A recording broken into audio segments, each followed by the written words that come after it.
Here we are going to make a biryani. Okay, so this is a very special pot where all the dum process will happen here only. So all the ingredients which goes for the biryani, like a bit of garlic, we are adding some ginger in it,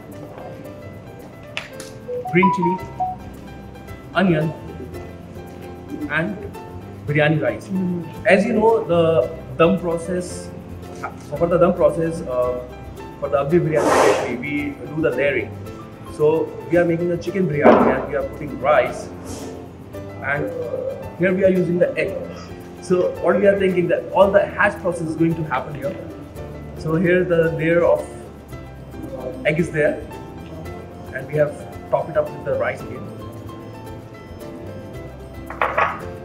The entire process of making biryani takes almost minimum 25 to 45 minutes, depends on the kind of a biryani you are offering. And as you can see, it's a magical box, and we are providing the biryani just in few seconds. Here you can see the dum process is already done, and a piping hot biryani with the process of hatching egg has happened here.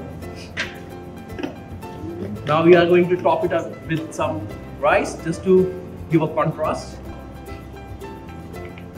Chili,